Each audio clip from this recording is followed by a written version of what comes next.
From the court to the classroom, from the block to the boardroom, this is the Michael Graham Show, where real talk meets real life.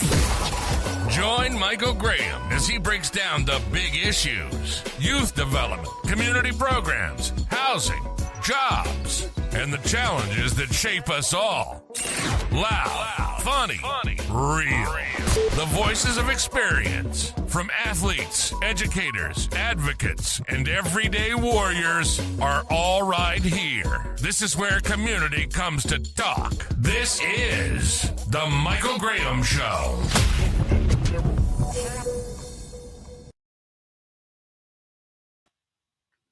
Hello, folks. Welcome to the Michael Graham Show.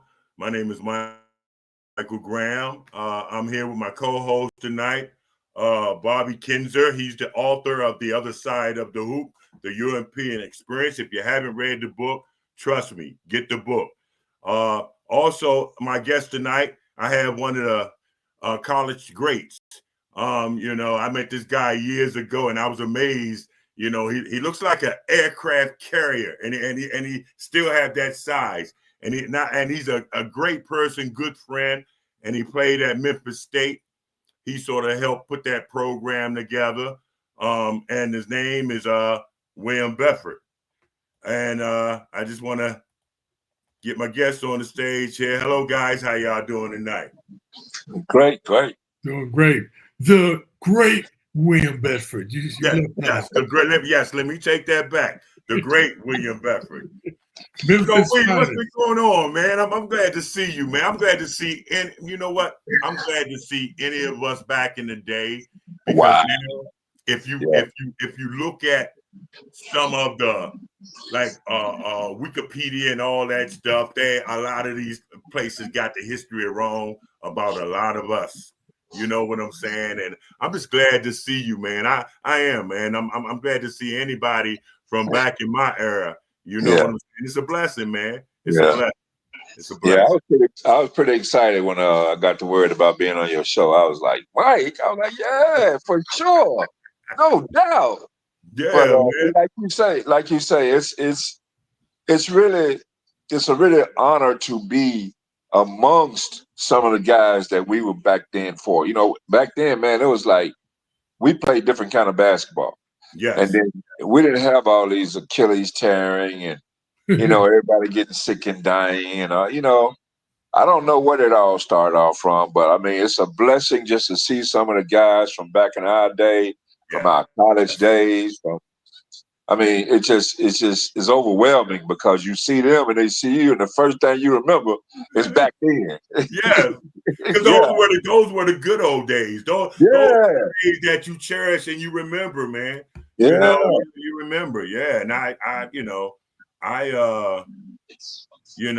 at just like you. Going through a lot of stuff with this game, playing this game, and and meeting people and networking. Yeah, it's been a hell of an experience. Yeah, you're right about that. It's like a fraternity. It's like a club, man. Like that's why Mike had the bounce back legends. It's like a secret society. A lot of people don't know unless you were a ball player. Mm-hmm. And it's like you said, and the people, the camaraderie, and the connections. We're so amazing.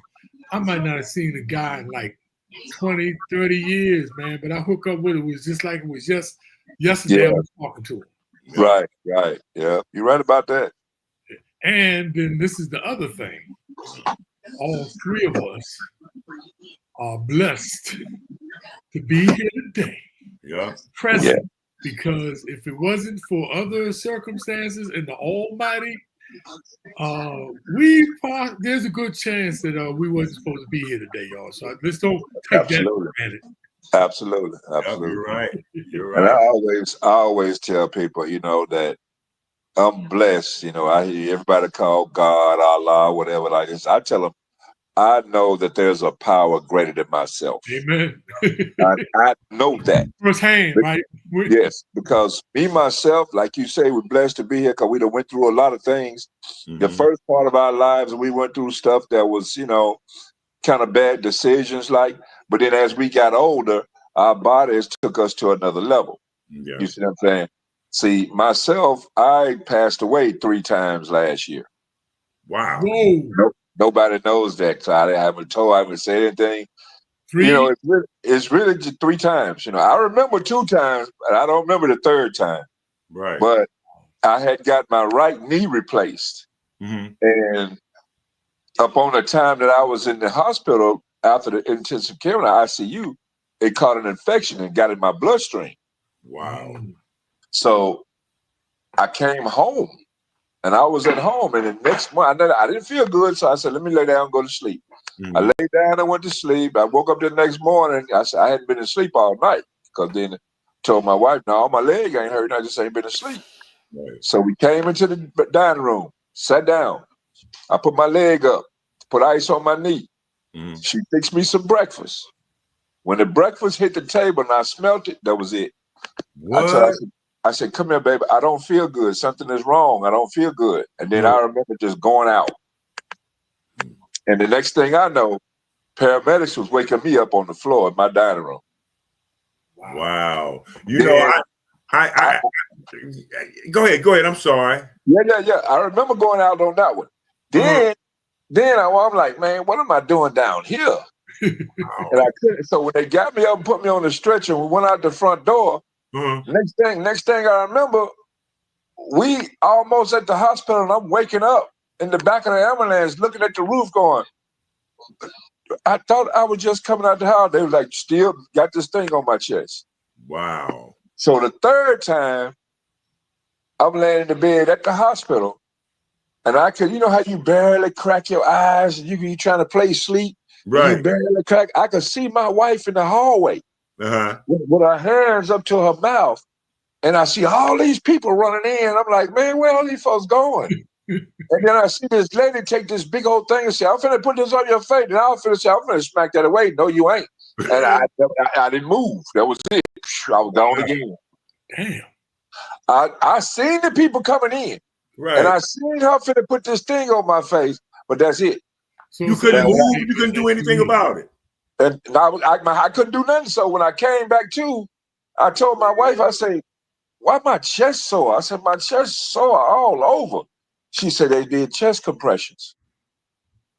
I was like, what? She said, yeah, they did chest compressions to get you back. So it's my whole chest was sore for like a month.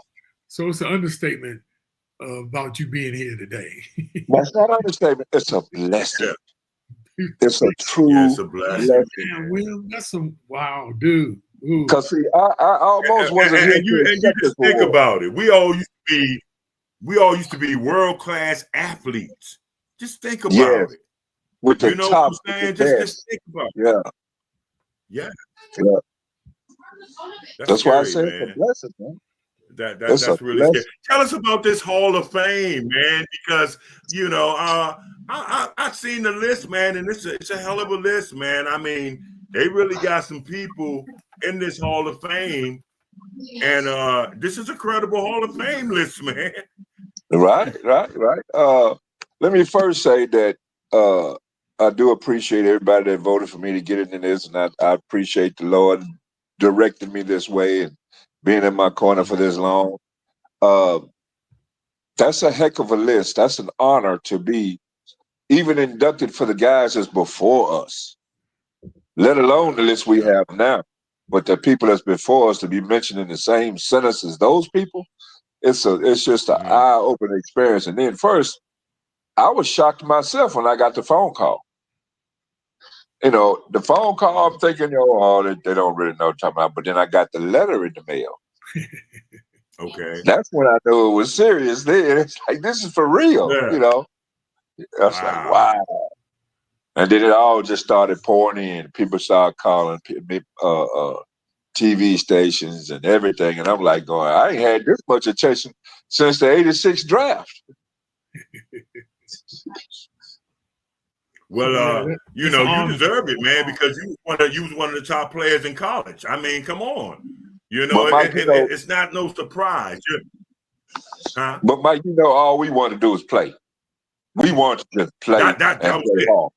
We didn't worry about no newspaper. We didn't worry about nobody talk. We were trying to compete against each other hard. That's it. Yeah. We didn't care about nothing else, all this rankings and who this and who that. No, man, we came out there to play some basketball. Who's the GOAT? Who's not the GOAT? Man, I don't care. Right. So my answer on that, there's a GOAT in every era.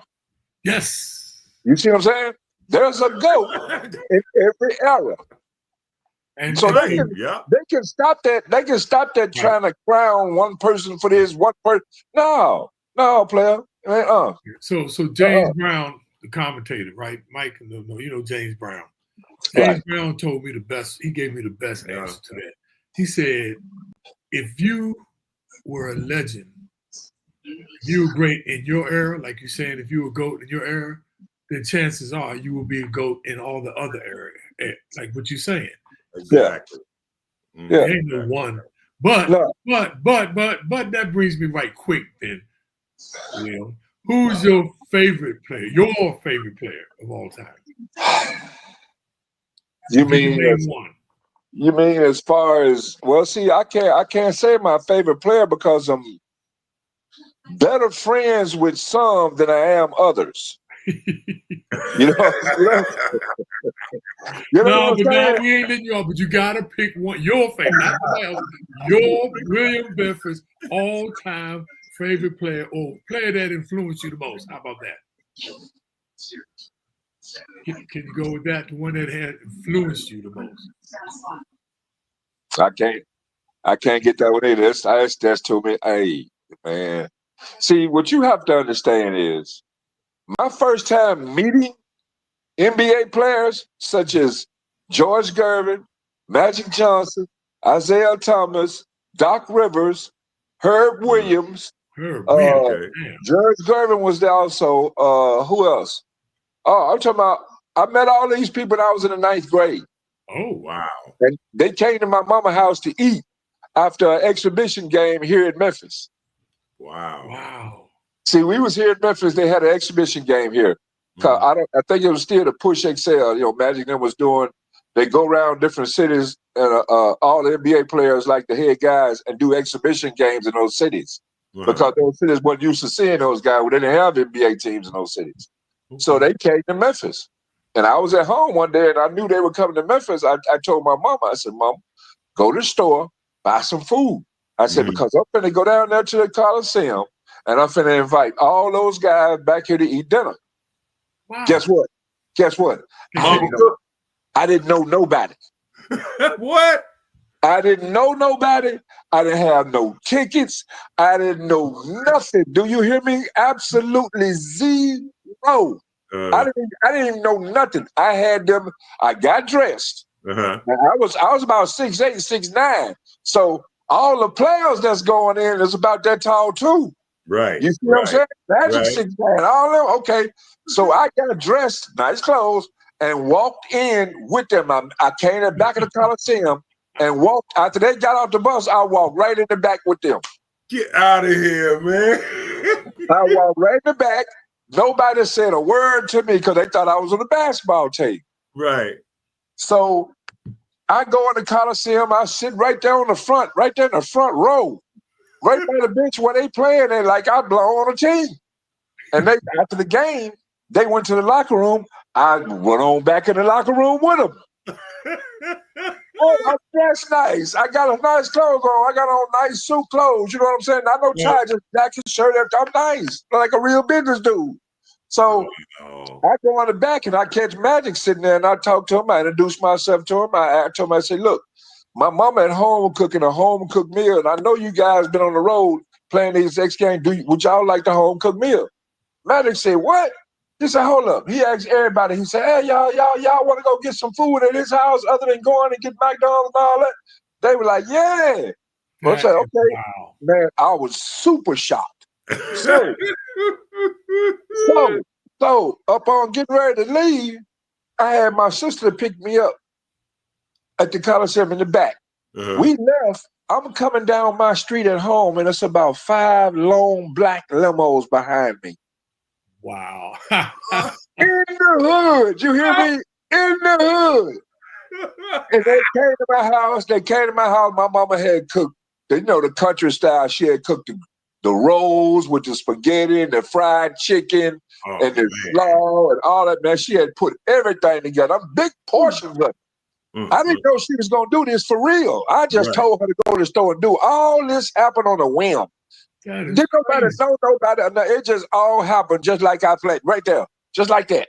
Man. And they came over there, were laying on my floor, eating up, trying to sit at the table. They was all over the house eating and everything. Had a great time. Wow story. I've been keeping in touch with those guys ever since then. Wow. That's the craziest story. Yeah.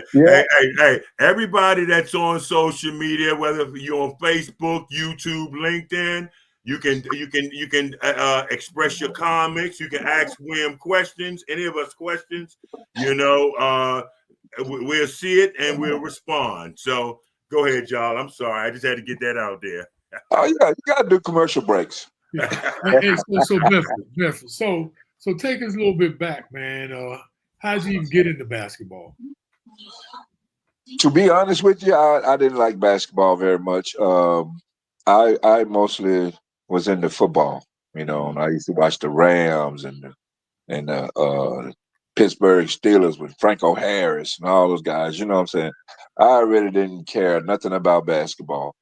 What position I did was you play? forced. I pretty much was forced into basketball to play. Me too. Being 6'9" at the time, I didn't know anything about it really, so I had a few people that did know something about basketball. They used to come and get me and take me to the gym with them and show me different things, or just make me get out there and just run up and down until I learned stuff. So, and then the magic thing and all that happened after I started playing basketball in the 9th grade. So what position did you play in football? Well, I tried quarterback one time. I didn't like that. I tried punter. That's why I ended up. And then I was trying defensive end until this kid hit me so hard. I came around the end. I came around the right side. I had a mean lick on the quarterback. I was gonna light him up. I heard the noise of hitting helmets and all that. I heard it and I felt it, but it wasn't me hitting the quarterback. This kid, this white boy, hit me so hard. I got up, took my stuff off with the helmet and everything, and walked to the gym and told him, "Man, I'm done. I'm not playing this game. This ain't for me. I watch it on TV, but I'm not.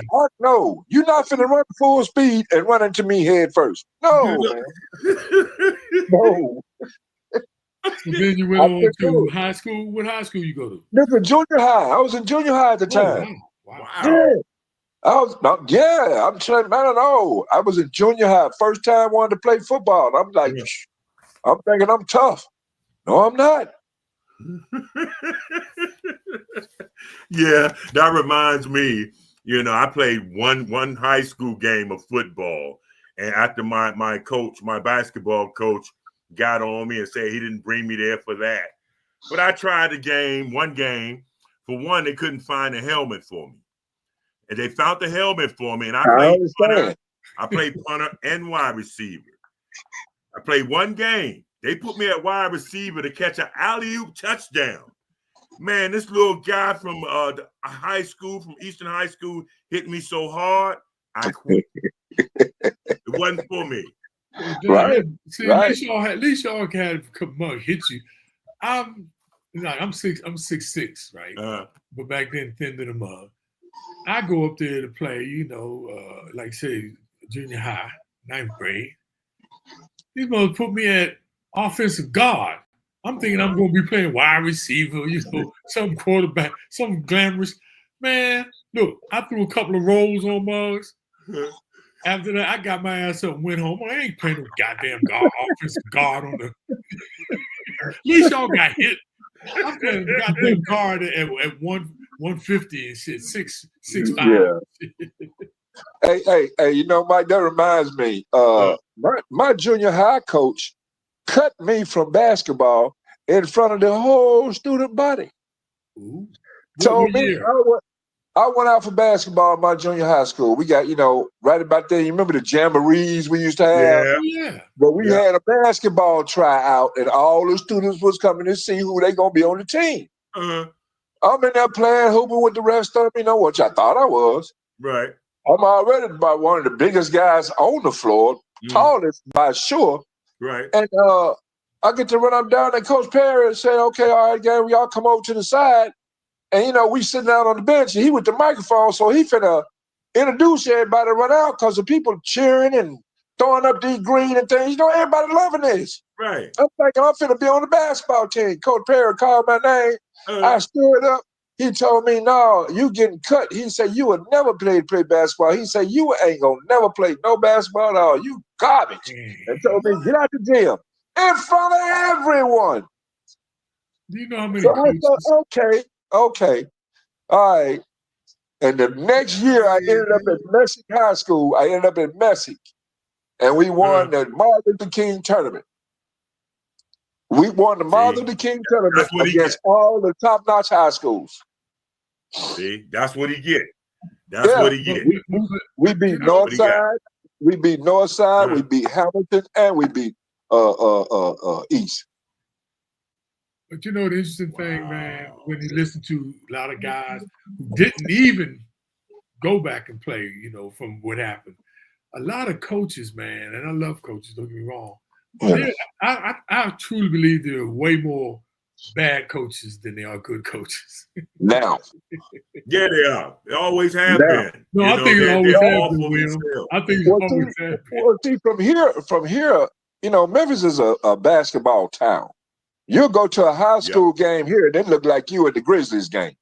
Wow. We've had fire marshals come and shut down our high school games. That's how much of a basketball city this is. Wow. And that's why I said I wanted to get on Stephen A.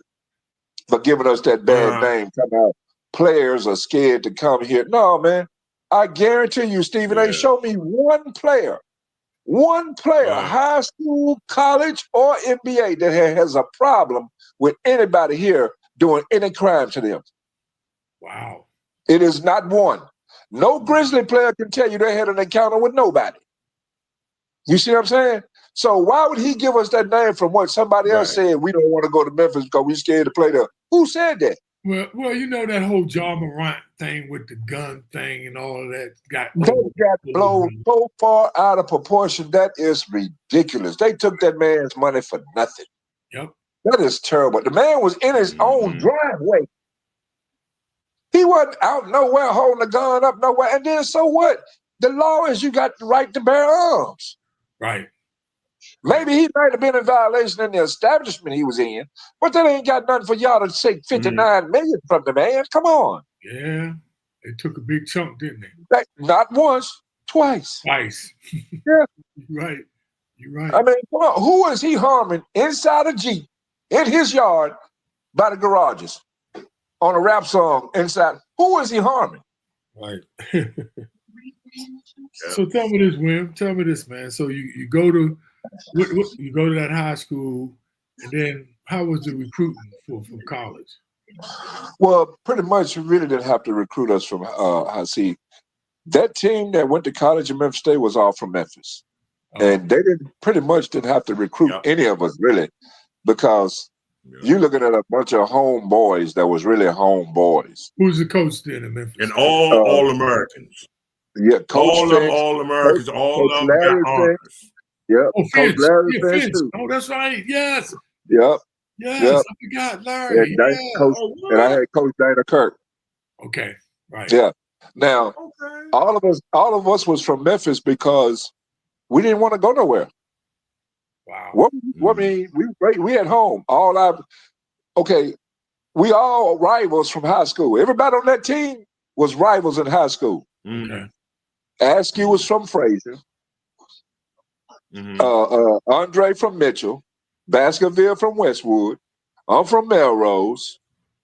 The white boy is from Kirby. Wow. You know what I'm saying? So we had people everywhere around town. So when we played in the Mid-South Coliseum, that brought everybody in the city together. Mm-hmm. Everybody came from all neighborhoods and came together in the Mid-South Coliseum. That's what made it so fun for us. Wow. All of us, now, like you said, recruiting? No, because, see, we were all close growing up, and we all knew Coach Finch. He played at Melrose, he played at Memphis, We all knew Coach Finch. Coach Finch used to come play basketball with us in the summertime. Even when he was coaching up there, he'd come play basketball in summertime with us at the high school. So really, it was no question about where we were going because we really wanted to stay at home and play with each other. We really didn't want to go nowhere else. And y'all got along? I can speak for myself. I didn't. And y'all got along, even though y'all from different schools? Yeah. Yeah, we lived in together. We lived in South Hall, third floor. The whole third floor was us. So let me ask you this: Where did Keith Lee go to school at in Memphis? Did he go to high school in Memphis? No, Keith was from West Memphis, which is 30 minutes across the bridge. Look, 5 minutes across the bridge. You go downtown, take you 5 minutes to get over there in West Memphis where he at. 5 minutes, just on the other side of the Mississippi, just right over there. That's West Memphis. So you might as well say here in Memphis. Yeah. Because you all from there built a powerhouse. I remember in the 80s. Where was I? And I decided I had signed a letter of intent to go to Maryland, University of Maryland. But after I seen Keith Lee manhandle Georgetown and Patrick Ewing and them, that's when I decided to come. They manhandled those guys, man. Hey, you know what? They used to say what you want. Y'all put a whipping on us. Yeah. You know what? Excuse me. The main thing about those days, we had top-notch players in all college. Yeah. They're all over college. Everybody all over college. And at any given night, a star could be going up against another star. Mm-hmm. Or two stars on one team going up against one. And, I used to watch Keith Lee just murder these guys. Mm-hmm. Right. I used to just watch him I'm playing along beside him. And some of the stuff I seen him do, like the shooting and the stuff he did, I'm like, man, why you do that? How you even get that off? Yeah. Yeah. But he's a good guy, man. You and Mike, I went to Penn State in 79, summer 79, early. I'm sorry. Yo, that's messed up. But so 86, Mike was at 84. So if I'm right, that period of time was a really trying time because that was the when they went from freebasing to crack era, and that period right there. Some serious ball players in that window right there that got caught up into that, man, and that was a lot of pressure on y'all, man. And one thing I learned from DC, and tell me about this, Will, about Memphis and your neighborhoods. DC, all the gangsters and the drug dealers always wanted to be with the ball players. Was that the same thing in Memphis? And that's why see, people don't understand that. We all went to school together. Just because they didn't play basketball, they had to find other things to do. So they decided to sell dope. We still friends. We still know each other, And we got some guys here that we knew sold dope. We know they're big-time drug dealers, but whenever they would hang with us or be around us, and we were somewhere where they would tell us, hey, man, you need to go and leave, or we finna do something different, man. That's the difference back then. That's what these guys do here. That's why I say, Stephen, hey, you lying, pimp. Ain't nobody here because they love all athletes in this place, whether it's track, football, golf, whatever it is. They love all athletes here. Wow. Wow. You ain't had no accident. Who had an accident? Chandler Parson. Somebody ran a light and hit his what is it? Okay, that's the only person probably had anything done. Mm-hmm. That's it. A car accident. So now let's talk about the transition from college to the pros. You were drafted to what? Phoenix? No, where were you drafted to? I was drafted first round in Phoenix, 6th pick. Right. How was that? Now that's a whole nother. That was a whole nother experience. It's kind of shocking because, to what that you asked that, because, when you're in college and you used to being an everyday person and being around, you ain't making your own decisions. And to be the next day, go from $5 to $2 million, and you just 19 years old, and you making all the decisions now, and you ain't got to listen to nobody. It's kind of scary. It's kind of shocking, and it's overwhelming, really, because you find yourself getting caught up in a lot of things that you would not have been caught up in if you'd had some type of guidance before you. Yeah.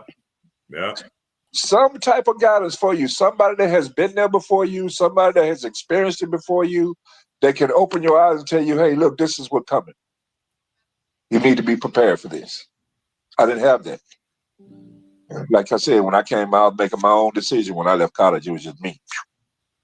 Okay. I had to say so for everything. So, and then that's bad too, because you think you know everything and you really don't. That was me too.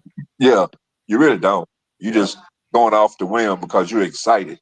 You can afford everything now. Now let me ask you this: have you experienced this? Because I noticed this. I really didn't start playing until my second year in the 9th grade, and the reason why I started playing the game because I had stolen tennis rackets and a tennis bag, and that tennis racket and bag belonged to former NBA player John Lucas. Whoa. Which I didn't even know. And on that tennis court that was playing with him was the 1976 Wimbledon winner, Vitas Gerulaitis. So I took the bags. I'm running into my school and call myself hiding. John comes in there with his shirt, tied up, and you see his belly button and yelling through the school. They found me. I give back the bag, and I really thought I was going to jail because that's all I did. My mother was a single parent, and I was just out to get the hustle or just to get high. You know what I'm saying? That's what it was all about. But then as I started playing the game of basketball, I thought I had found that the people cared. A lot of people cared, but it wasn't that they cared about Michael. They cared about what they was trying to have me do, and that's play the game of basketball. But then I think about that game of basketball helped me out with a lot of things because I figured if I didn't play basketball, I'd be in jail. Because when I tried out my first year in junior high school, I beat up the coach. And I nonsense. Yeah, it was nonsense. Well, see, Mike always had a problem with authority figures. You know what I'm saying? He did. Well, he did, man. Yeah, man. Yeah. John Thompson was the only one that could keep him a little bit calm. He could talk to him. I guess because George is a little bit bigger than he was. Yeah. But other than that, Mike always had a problem with authority figures. You know what I'm saying? That comes from me coming from a household where my mother was a single parent and I was the oldest child. So I'm the man of the house. Yep. Instead of me going to class and everything, I never had a problem in schoolwork. Get praises and everything. I would go to school just to eat the breakfast in the morning, and then just go off into the streets I would go to the Smithsonian museums, just to walk around and be amazed. And, I see the little white kids coming off the buses and everything, going into the bathroom. I'm going right behind them. Right. When I'm getting my lunch for the day. You know what I'm saying? So, I mean, it was educational, but then, too, I was doing my little wrong. And I figured if it wasn't for basketball, I no telling where I'd be, and everybody thought that Coach Thompson, don't get me wrong, Coach Thompson said some things that put me in check, but it wasn't Coach Thompson that made the impact in my life. It was a guy by the name of Gerald Oliver, who was a coach in the CBA, Charleston Gunners. He was assistant coach for some of the NBA teams around the league, a special consultant. That guy, that white guy, that guy took a liking into me, man, that was so sincere. And he's still like that today with anybody he touches. You know, it was him and Archie Talley. You know, and I played for some guys, Cassie Russell. I played for Henry Bibby. I played for John Lucas. You know, I played for Phil Jackson. But that guy, Gerald Oliver, that guy was it for me. You know, that guy changed my life, man. How was it playing for John Lucas? Yeah.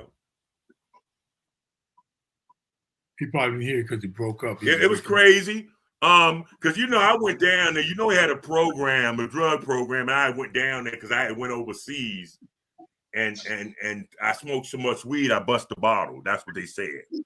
So was that? So I had to come back over there to get reinstated. Was that in Florida? Well, actually, it was in Houston, but we wound up going to Florida. Our team was in Florida and was in the USBL.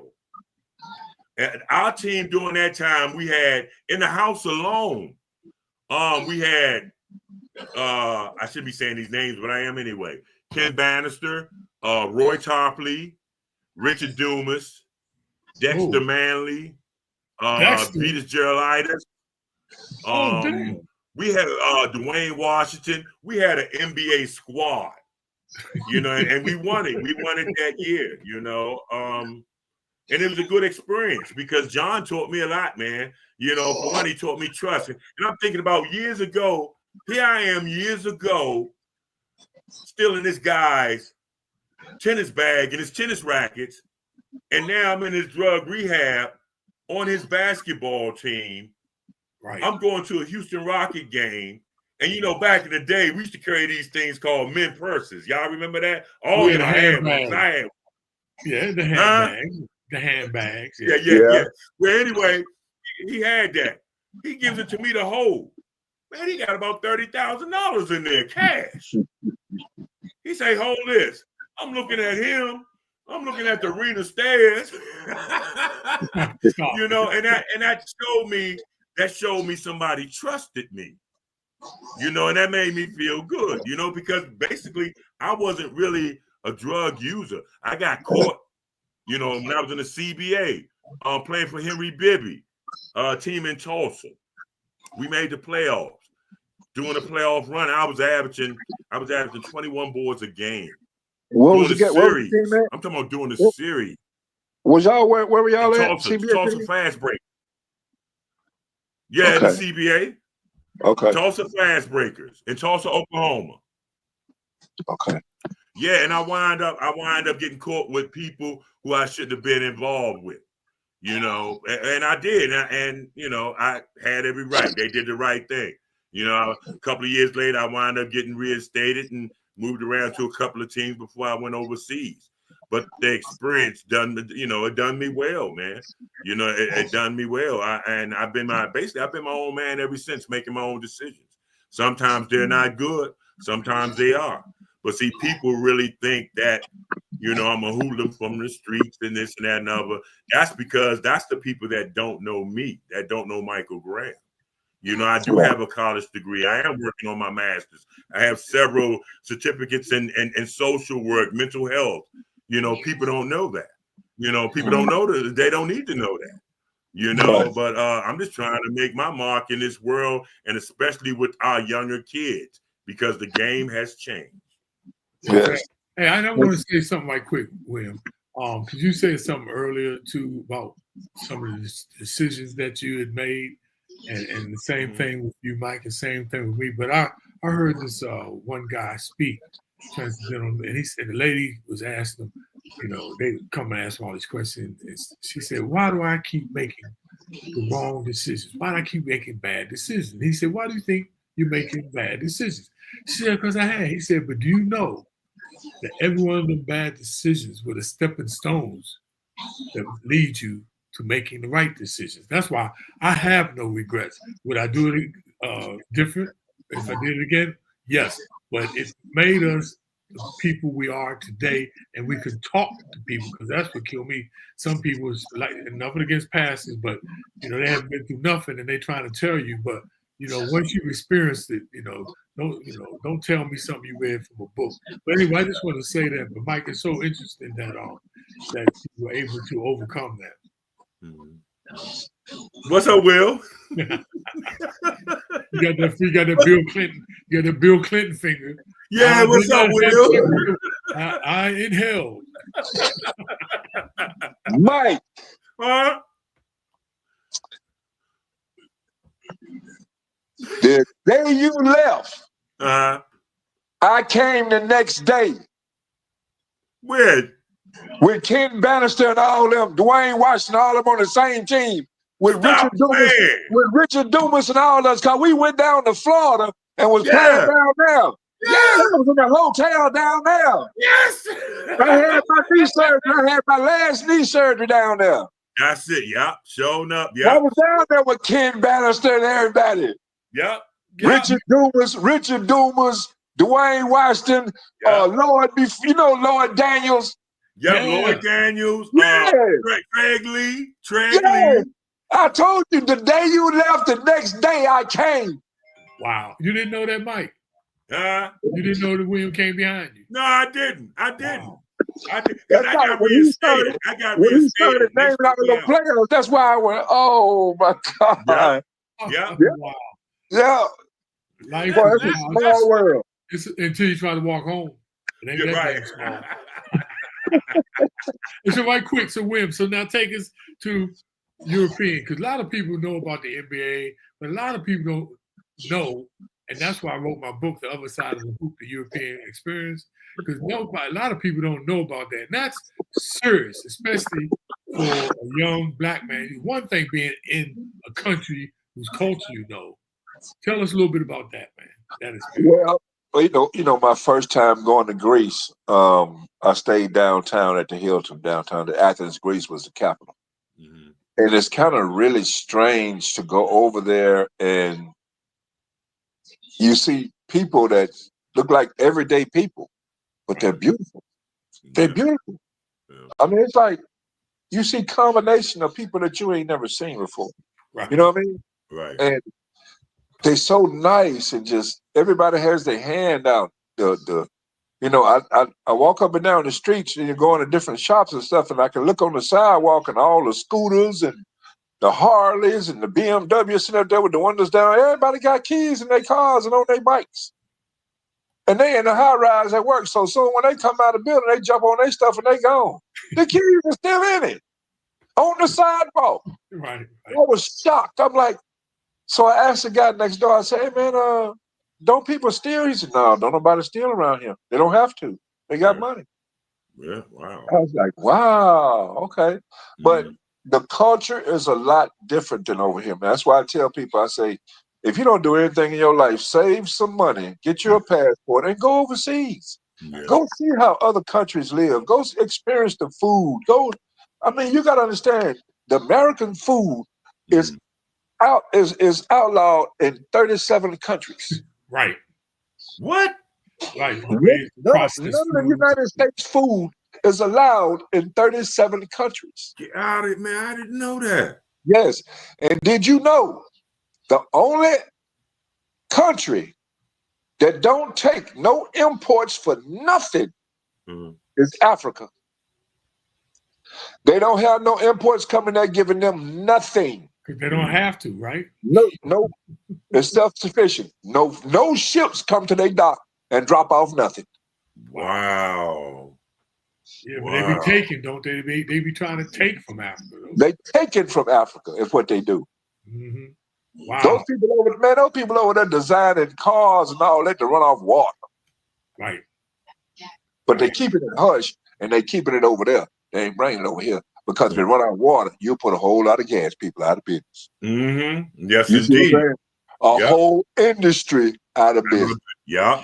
Oh, 75% water, so we ain't gonna never run out of water. Hey, 3/4 of the world is water, right? Yeah. So we'll never run out of that water. Yeah. But it's a different experience though, and a whole different appreciation too, right? It's just you have to experience it. That's why I tell people to save and go over there. If you only go one time, go. It's an experience. I'm getting ready to go to Greece in 2 weeks. I'm going to Mykonos or something like that. Mykonos, yeah, been there. Yeah, I'm getting ready to go there in Turkey. on the cruise. Okay. Yeah. Okay. Turkey is nice. You'll like it. You'll like everything about it. Right. Wow. So you've seen a lot, man. You've seen a lot, my brother. You tell you, be careful, because when I was over there, like my second year playing, and season was over, we didn't go to the playoffs, but it was time for me to leave the hotel. I missed my plane 2 weeks in a row because I didn't want to leave. I ain't mad at you. I had the American Embassy call me and tell me I have to leave on the next flight because we not affording to pay your hotel room anymore. So I'm like, oh man, I gotta go this time. Wow. So I did not want to leave Greece, man, at all. Wow. I did not. I swear I did not. I care about kids and all that over here, but eventually I had them over there. Right. Yeah, it's a whole nother different experience, bro. Man, tell us about the foundation, Will. I mean, you got this foundation now and everything. Same as mine, you know. You do the same thing I'm trying to do, help out these young kids. You know, help out the senior citizens, which I'll become one now. Also, you know, try to just get involved in the community, because that's important. You know, because I remember myself coming up, there was always somebody from the community involved with me. You know, I never had a Christmas. We never owned a landline phone. My mother never owned a pair of real shoes. So, you know, and all these things, you know, people would help with some of those things to make sure that we would have, you know, me and my brothers would have meals to eat, you know, clothes to go to school, you know, celebrate a Christmas or maybe a birthday of that nature. What's going on in Memphis now with you with dealing with these type of situations that I know some of these kids have today? Well, you know, like this, you know, we do have violence here in the city, but that's not everywhere. And my foundation, we focusing on trying to feed not only the inner city kids, but all the kids. Because just because they don't live in Orange Mound doesn't mean they don't want to eat or they don't have to eat. Right. But these people need to. Also, we try to stress upon letting people know how stressful things are as young adults and trying to play in these sports, how stressful it is to them that leads to mental illness.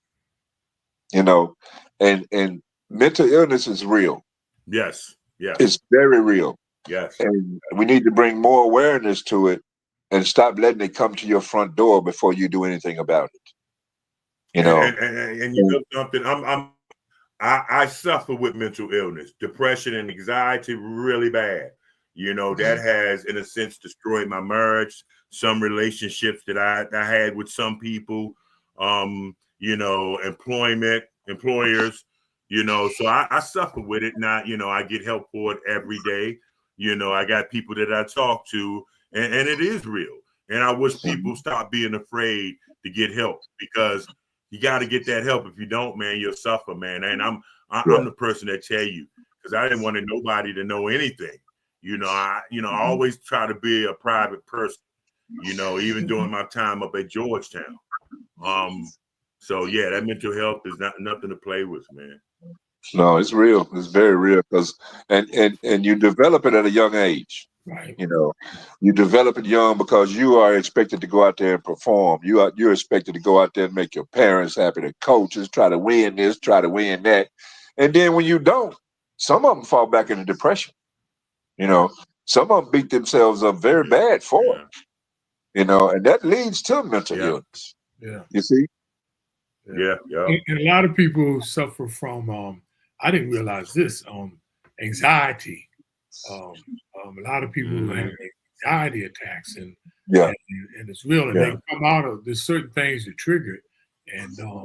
And the thing that I've learned is, you know, it's like everything. Once you're given the tools to deal with it, you know, then it's, you know, you can be able to handle it. But a lot of people are going through a whole lot these days, and but mental illness is up the list. It's got to be number one on the list, you all. See, I teach financial education, financial literacy, right? And when I come across, young people, like you said, Will, I come across young people that are out there struggling just mentally, because mostly, even your finances, your relationships, it's all about the decisions you make. You know what I mean? That's right. And nobody's perfect, but a lot of people don't understand. Like I said, sometimes some of the worst decisions I made were the best things that happened, but somebody needs to be able to tell you and to coach you through it. And so what you're doing and what Mike is doing and what I'm doing, it is major, man, more needed now. And this is the thing that we talk about saving the children, and I'm all for that, but have a little different approach. I'm all for the children, don't get me wrong, but I know there's a bunch of 40, 50-year-olds that are lost. That's why the children are jacked up, right? And we need to save home so the children don't keep getting messed up. But I think that's by choice. Yes. Because you don't get to be 50 years old and making wrong decisions. Yeah. You see what I'm saying? That's by choice. But exactly. But to be fair, Will, right. On the average, I would say that's right. But there are some people, because this system can jack you up. There's some people that get caught in the system. And you're right, it's about the system, but the system is no question designed against, especially I'm speaking from the financial literacy side, right? There's 27 states in America that only require a personal money management course for you to graduate high school. Now, why is it not 50? Right? But you would think. Why is not mandatory? Huh? Why is not mandatory? Right. And that's what I'm saying. There's a systematic thing that's going on too, Will. Yeah, you got history being mandatory and it's a lie. Right. So.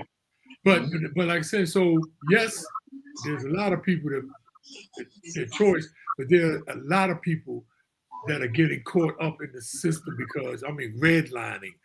All kinds of stuff, man. All this critical race theory. Now they're getting rid of, African American stuff. Oh, it's so much against us. But the good news now, because a lot of people now can articulate the problem, but the good news is us three, we are making a difference, and we need to continue doing what we've done because we learned. And that's why I find a lot of our friends that are struggling with their own thing.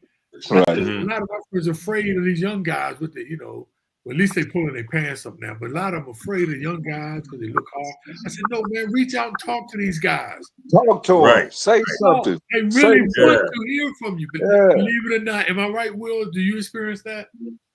I catch them in front of the stores. They always hanging out in the front of the store somewhere. And the first thing I do, I go up and talk to them, and I tell them my first question to them is, hey, man, don't all y'all have phones?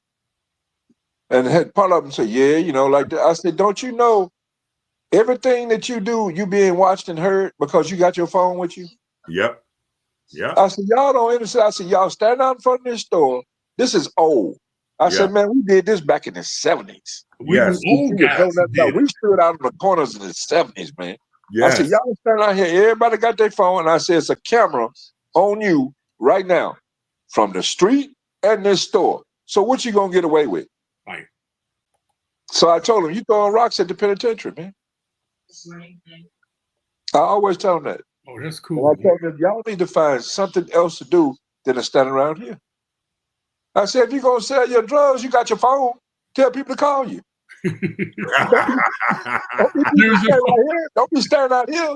And then every once in a while, you get one of them, when you come back out the store. All right, good looking out, OG. You might have one might say it. Right. So I went up to these young guys. They came into the restaurant. One was 6'8", the other one was 6'5", the other one was 6'1". So my partner, we can leave. I said, I went over to the table. I say, hey, what do y'all know about cryptocurrency? Blew my mind.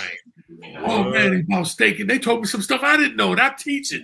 They be like, man, so you can't underestimate these, especially young males. But the females are starting to pick up some of the male traits now, too, by the way. We got to reach out. But don't underestimate them and undervalue, man, because I'm telling you, there are a lot of young guys that are doing good. man. Yeah. You just hear I know that. I know that. Yeah, it's a lot of young ones doing good because I see them, periodically. I see them around. I see them what they be on their phones and stuff. I see they ain't playing no games or TikToking. Right. I know. I can see that. Right. But I'm talking about the ones that's trouble. Yes. It's The ones need help. The ones that's followers. Yeah. Those are the ones we're trying to reach. Yeah. Mm-hmm. Yeah. So we're going down on the clock. Well, I want to ask you something, if I may, Mike, one more time. We're going down the clock. So with that, if there was anything that you could do different, what would that be? Or would you just do the same and be thankful that you learned? If you had to do it over again. That could be half and half. Okay. That's what I say too. Me too. That could be half and half for real. Mm-hmm. Because some things, as I grew up, I knew I wouldn't like to change it all because I learned a lot. I was taught a lot, and like I said, I was fortunate enough to have both parents at home. Wow. But still, yeah, and it's different than having a single parent, And then as I got older, it was more difficult to make those decisions for myself, but I did them.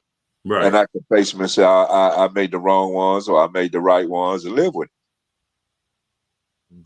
And a lot of times, like I was like, Mike, I only had a mother in my house. And even if you had a father, I grew up with friends that wish they didn't have their father in the house because their father was a drunken and, a womanizer. So sometimes even if a single parent, you were better off. I'm not saying that, but to have both of them, you're fortunate, man. But no, it's real, man. It's a lot of young kids are really going through a lot these days. But no, I just want to know what that would be. But you say what I would change? Mm-hmm. Yeah. Half and half. Half and half. Half and half. I like that. Yeah, me too. Because I feel the same way. I would, like some things I learned I would change, and other things, I sort of keep the same. Right.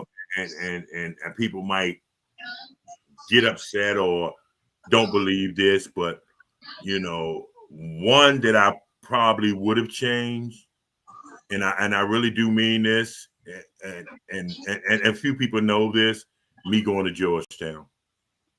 Wow. Yeah, I would have changed that because I felt like I could have won anywhere. I'm gonna be honest with you. That's the mentality that I had. You know what I'm saying? And I know, after all this, I already know, and looking at how things played out, that it wasn't a good choice for me to go to Georgetown. Right. And I should have listened to my high school coach because he was telling me the same thing. Right. Wow. So if there's one thing, but for me, there's one thing that I would do different, and I agree with y'all, half and half, no question. Yeah. But the one thing that I would change, and I was pretty good at this, but I could have been better. I would have put more effort into different things, school, my game. Even though I was a hard practice, but I only did what the coach told me to do. Right. You know what I mean? Yeah. And that's I can agree with you. I can agree with that. Yeah, okay, I would put way more effort into my trade. I mean, I'm talking about playing ball. And that's what happened to me my last years overseas. And both y'all know this. We only playing 40 games. So we're playing once a week, or if you're in the European Cup too. And I started only getting in shape from playing.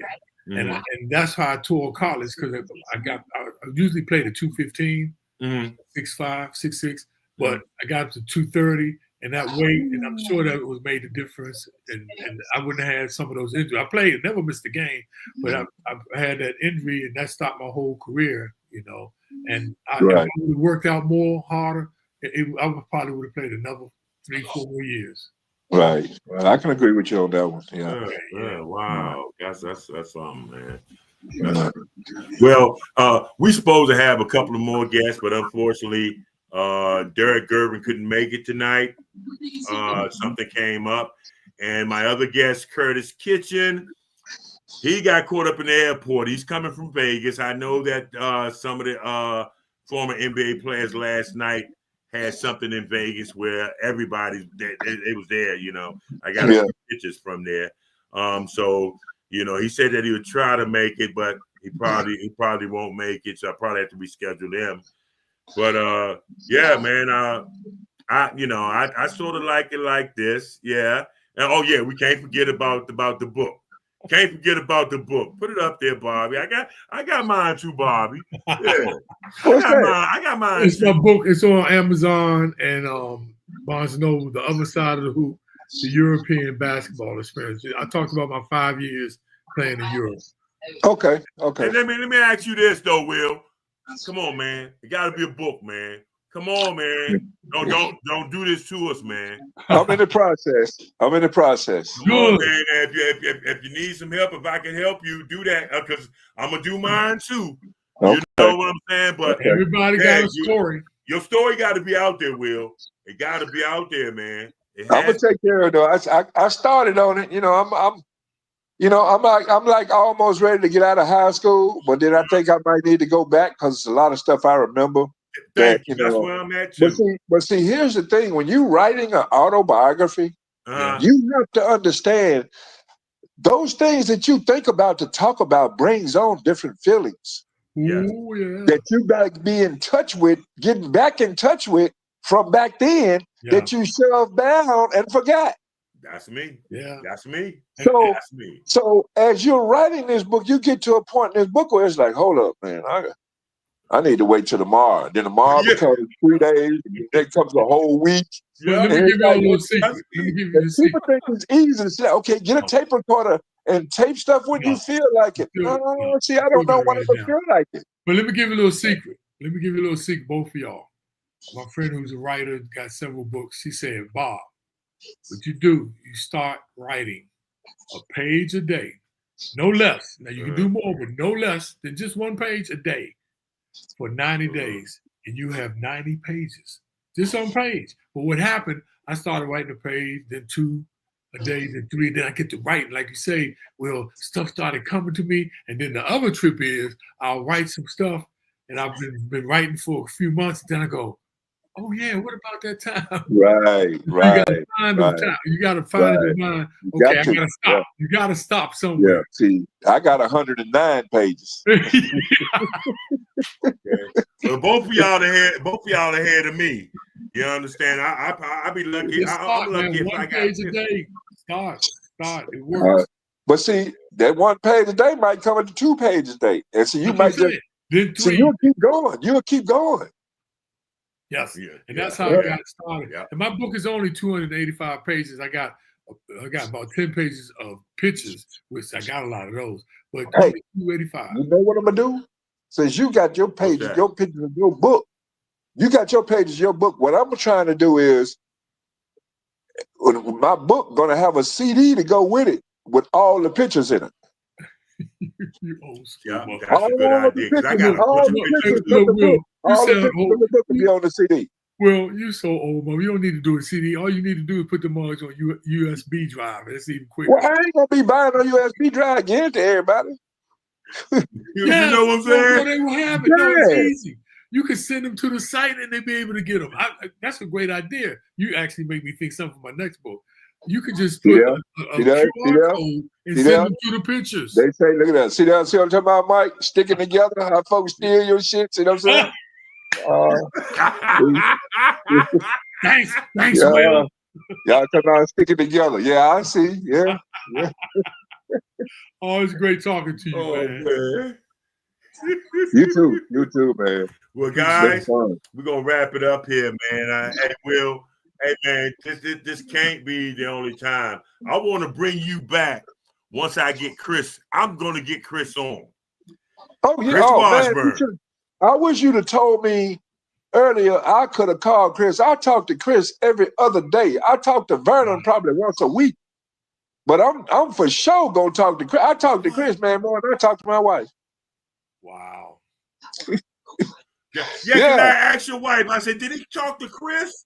That's the first thing I asked. And she was like, I think he did, but she wasn't sure. I was like, man, if he talked to Chris, I'd like to have both of them on the show. I didn't know you were going to have it. If I'd known he's supposed to be on here, I'd have called him. I'd have called him on my phone and tell that man. He'll do it right now. Yeah, we're going to have to set that up. I'm going to set that up, man, so we can do that, man. Yeah, I'm gonna get it. and not only that, man. What I'm trying to do, and I don't think it's so strange. You see all these young guys getting this NIL stuff now. I'm trying. That's why I call my organization Bounce Back Legends, because I'm trying to get some of the old guys so we can go out somewhere and do some signings. Some private signings. I've been talking to some guys. I did one, but I did it with a couple of other guys, John Lucas and Lenny Elmore and those guys. But I just want, guys like me, you, Chris, guys that I feel that, around tournament time should be getting more exposure. You know what I'm saying? Because we did a lot for the NCAA. I mean, we're not asking for anything, but we want to be involved too, instead of just putting us away in the closet in the corner. Piggybacking off of that, Mike, it's funny you say that, because I've been calling Purvis short. Purvis, he's already retired now. He's done. Him and Kenny Gaddison, they're both done. But I used to keep in touch with them dudes on a weekly basis. I was trying to give them some things that might, like you said, the old players and all that. I wanted to get a show, or I wanted to get something like a what are they doing now? Where are they now? To all the guys that has fallen from the grace. Yeah. You see, or just do the '86 draft. Go to each one of the players, the top 10. Give me the top 10. Let me go to their house and interview, or go out on the water, or go in the park or something, and let us sit down and have one-on-one conversation about then and now. There you go. And make a TV show out of it. And I guarantee you, we'll do good, because I know it'll do good. I know it will, because it hurts so bad that these young kids, back in the day, if we shoot 3-pointers, now, Will, we shot 3-pointers, I had to be on the bench. We're not playing no more. Nope. So they thinking they changing the game. Yeah, they might be changing the game, but the game is no longer like it used to be. I don't really watch it no more. It's soft. It's real soft. Real soft. Yeah. Like, I don't care if I watch it or not. It's somebody always ask me, you see the game last night? What game? What game? And I've been to maybe, if I'm really thinking, 2 Grizzly games. That's it. I think I know one for sure. What? I know one for sure. Right. And I live 10 minutes from the arena. Wow. Man, see, it ain't like it used to be. I forgot the last time I've been to a Wizards game. Not going. They're no good. I used to get a semi-pro team in here to beat them. Yeah. Now, college, the story. I go to the college games. Yeah, me too. I watch a college game. Yeah, I go to the college games, the girls and the guys and the girls. So yeah, I go to those games. And lately, I done picked up the WNBA, watching them real tough. You know what? They run plays. They move without the ball. They chest pass the whole time. They hit open shots. They play defense. They box They out. doing everything we were taught. Yeah. And that game seemed like it's elevated, because they hitting that 3 a lot more consistently. Oh man, consistently. And they do, but see, I like it. They'll hit a 3 or so, then they'll go to the basket the next round. They will. Yeah.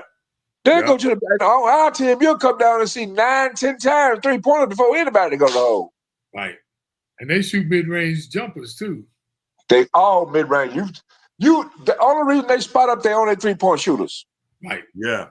Right. They spot up their 3-point shooter. Everybody don't try to shoot a 3. They shoot the designated 3-point shooter. They shoot the ball to her. Exactly. Yeah. Now, I've been watching a little bit more myself. I've been finding myself. I enjoyed it, because it seemed like everybody running the same motion offense at the top with the weave. Is there any other but it's all good. Let me ask you about this. Let me ask both of y'all about this. What are y'all thinking about? What do y'all think about the guy Booker, $75 million a year? Who? Booker from Phoenix. You know what? when I was playing back in the day, John Concack was the first person to get that big, large contract. Dominique was mad as hell too. Oh, he and was? I remember, Yes. he was the first person They to were get that calling big, John large contract. They were calling him John Contract. The man couldn't get 2 points a game, but he fouled out every one. Yeah. I remember Isaiah saying one thing. Isaiah said, "This is gonna be unbelievable." He said, "What?" He said, "Maybe the next 20 years from now, 25 years from now, these guys in this league gonna be making $25 and $30 million each." Back then, when he turned us that back then, late 80s, early 90s, that's like, man, get out of here. That's unheard of. You know what I'm saying? Right. And let me tell you what I was making when I went to Seattle. When I went to Seattle, I got the minimum $75,000. That was the minimum then. $75,000. I'll be like, man, I can get a job and make more than this. Yeah, that was the minimum then. Now it's about $2 million. Yeah, it's about $2. But look, this summed it up for me. Derek Coleman said that Chuck Daly told him. He asked Chuck, why do some players get better contracts and other players, get jacked up contracts? And Chuck said this. He said, "You're only good as your agent." Yeah. So if a man can get 300, I'm like, get it. If you get 400, get it. Whether you're worth it or not, but it's who has the better agents, who can get the money. Right. That makes sense. But That makes sense. That's off the chain now. But because my wife, she's against the players making all this money. I said, honey, if they can pay these players that much money, that tells you how much more they making. A lot. So if you can get it. You just better hope. Now, this is the thing. Out of all these players making all these double figures, big name double figures of money, is it some rule or something where they can't get together and put together some money to get a WNBA team in these cities that they still play? All the places where there's an NBA team should be a WNBA team. Okay. Right. Yeah. Number one, it only takes $15 million for the whole organization. Right. Wow. Right. From the beginning of the gate to the last dumpster in the back, $15 million. Yeah. Wow. That's the whole. These dudes make that in 2 hours. But just don't stop there with WNBA. How about any other business coming together? Yeah, basically. Right? But I get tired of guys going to get car dealerships. Yeah. Car washes. End up because they don't go buy this apartment building, go do this. If you put that money back in the neighborhood you came from, we'd be in a better place. Yeah, we'd be in a better place. So right quick, we'll hold on, just stop there though. Why is it not like that?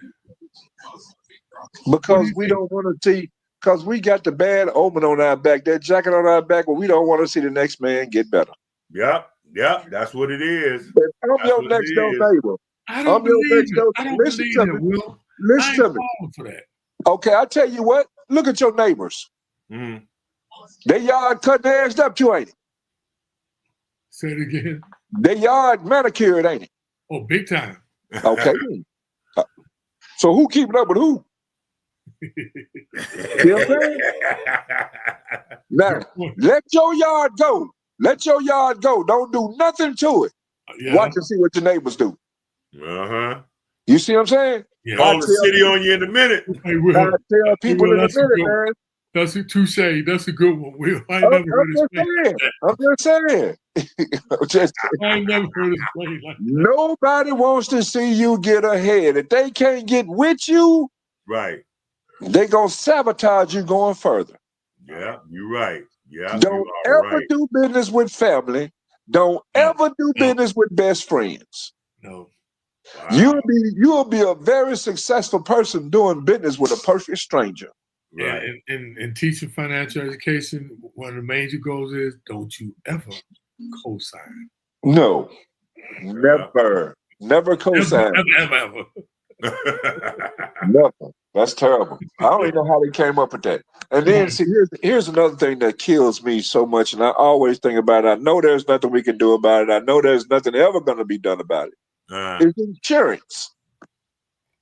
You paying your car insurance every year. I mean, every month for 5 years straight. I'm paying you $300 5 years straight. Yep. Now, my 6th year, I have a fender bender. Yep. Okay. Why I got to double up on my payment that month? We're giving you a deductible. Why I got to double up on my payment and my premium going up? Why? Where's all that money I done sent you 5 years? Where's that money? It's a racket. There you go. That's it. That's it, right. Where is the money I've been paying you for the last 5 years? But now I got to double up on my insurance before I go get my car. Right. And then you going to add some change to my premium. Right. So what do I have insurance for? Right. Now, if you don't have insurance now, they suspend your license. That's you can't get tags unless you got license. Right. That's it. Yeah. And they screwing you all the way around. Right. But this is the key though, the solution. The solution, because you only know what you know, right? Right. But the solution, and that's why I teach financial education, man, because it's amazing. Like which is what you said, people just don't understand some of the most basic things you think about money. Like I told people, man, they have money in a traditional savings account, right? Paying 0.2%. That's 0.002. And all they had to do is put it in a high yield savings account that's giving 5, and you might get 6, but they don't know. And it's like, God damn, this is not just poor people. This is not people that are ignorant. These are most that got degrees and everything, but you don't know. So my thing, like you said, insurance. I mean, about even don't get me started with mortgage insurance and stuff like that. People don't even know they're paying all this extra. Look, let me just give you this quick one, right? To your point, Will. You got a house, right? $300,000, right? And you have insurance on the house for $300,000. Why you have insurance on your house for $300,000? Where, let's say, just for this example, the land. Why are you insuring the land? That's a motherfucker gonna drop a bomb on you. So you actually could be paying lower insurance, but you're paying for $300,000, and you're paying on your land, and it might be another extra whatever dollars it is, but they don't tell you that. You could be paying insuring less, just the house, not the damn land. But they don't tell you that. Yeah. It's a They're not gonna tell you. They're not gonna tell you. If you don't know it, they won't tell you. Yeah. But it's important, man. We keep educating our young people, man. Yes, because, and he's great. We got some serious young people out there that's really trying to do, and like you said, I always go to the ones at the front of the store or the street corner, and you know, if you can get one, if you could just get one, to me, just one, the game. If I get one of them to walk away from that corner, I did my job. And that's major because they don't need to be on that corner. Because my father used to tell me this: if there's a bunch of fools standing on the corner, and you're standing there with them, and somebody pull up, you know what they're gonna say? Look at all them fools. All of them. Hey, Will, I want to ask you a question before we go, man. What would the older William Bedford tell the younger William Bedford? Oh man, listen to more guidance. Like you said before, be more serious about taking my career serious, like working out, eating right, living right, making the right choices. Pretty much just staying more grounded and more disciplined in my art and as a person, you know. And I mean, that's pretty much it. I mean, it's a lot more, but those are the main ones. Okay. That's a good one. Well, go ahead. I'm sorry, Rob. Go ahead. No. I'm just agreeing. I'm saying that's a good one. No, I'm good. Yeah, I believe so too. That is a good one. One. Well, I want to thank you for coming on, man. I really do appreciate you, man. We got to get together, man. You know, we got to do something for us, for the guys that played back in the day. Because I see a lot of us on Facebook, man, and it's like, Mike, hold up. Hey, Mike, now you know. Yeah. Now you just see all these guys all at the summer league and everything, okay? Now listen to this. They always say we family. Uh-huh. Well, don't they tell you that? You in the NBA, your family. That's a lie. Yeah. Okay. I'm about to say, that's it. I'm gonna tell you, I don't care. I ain't holding my tongue on none of them. I don't care. I'll tell them to their face. I tell whoever won't tell me. You can look at my background, say anything you want to say about me. All mine is public knowledge. That's it, yeah. Now, I tell these dudes all the time, man, if you ain't at them games with them dudes, you ain't thought about. I've witnessed from friends calling me, telling me that they done had reunions of our basketball team in the Palace, and only the 8-man rotation was there. That's messed up. Not the whole team. Not the whole team. Only certain ones. Just them ones, them top-notch ones. That's how Georgetown does. A lot of folks don't understand. A lot of folks don't understand this. Everybody on that bench sitting there that don't play, they can go to another team and be a starter and be a star. Why you think that first 5 is playing like that? Because them dudes on that bench, they got to beat up every day. Yes. Right? Sometimes twice a day. Yeah. And don't nobody give us our props. That's why I want to have something done with the guys that people don't know that's been sitting on them benches and all that. I want to get some kind of documentary or something going on to see what those guys are doing now. How did the NBA affect you? How did that affect you not playing and being on a team like that? You know what I want to see right now? Because we played together up in Canada, and he played with you at Detroit, Ralph Lewis. Oh, man. Ralph Lewis. Oh, man. I haven't thought of Ralph Lewis in, Yeah. I seen the picture. He was on championship team. He was on championship team with us. Yep, sure was. Yeah. Ralph Lewis. Man, I forgot about Ralph. Yeah. Good Why he at in Philly? Huh? Is he in Philly? I don't know, man. I after we left Canada, I didn't keep up with him no more. I lost him. Yeah. But he was from Philly, though. He was from Philly. Okay. Yeah, he was from Philly. Yeah. Yeah. Yeah, man. Check that out. Wow. Man. And then I looked up Gerald Henderson a little while back too, before playoffs and all that. I talked to his dad. Where is he? Gerald Henderson in Boston. He's still in Boston. He's still in Boston. Yeah, he got a transportation service for the elderly. He's a big golfer too. He plays a lot of golf too. Yeah. Oh, okay. Yeah. You play any golf, Will? I ain't never played before in my life. Me either. Y'all missing out, man. I did putt probably twice in my life. I never did any of it. Y'all missing out, man. Y'all missing out. Penny keeps saying, man, you ought to come out there. He says, it's fun. Then you get to meet some people. He said, decisions being made. Yeah. He said, that's where you need to come to, man. Yeah. Penny been trying to get me to come out there for 2-3 years. I've been telling him, all right, I'll come, and I don't show up. That's me. Man, it's almost like playing ball again. I'm playing with all my, former high school mates. And man, it's like, the other day, I hit the ball in the woods. The motherfucker say, damn, Bob, you in the JV. I'm like, God damn, these niggas still talking shit, man. Oh, wow. I don't like walking, and now I can't even jump. I cannot jump off a sidewalk. So I'm not gonna play no golf. I don't walk. I ride the car. It ain't no way I'm walking. These bad days, I ride the car. And look, you're not supposed to go up on the green. Sometimes I go up on the side of the green. That's how my motherfucking knees are. Said, what do you do? I'm saying, man, my knees hurt. I want to get out right here. But look, Will, we're gonna have you back again, man. Especially all right, man. No problem. We appreciate you, dude. All right, I appreciate y'all. Thanks for having me. Hey, thank you, man. And I'm gonna call you, man. We gonna talk. I got to see. We got to get together, man. Okay, I'm ready. I'll come where you at. Don't matter. All right. All right. All right. Peace. Yeah.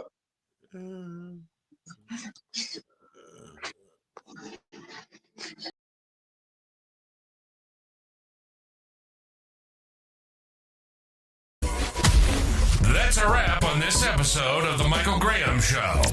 Big thanks to our guests, and bigger thanks to you for listening. If it hit home, share it. If it made you think, talk about it.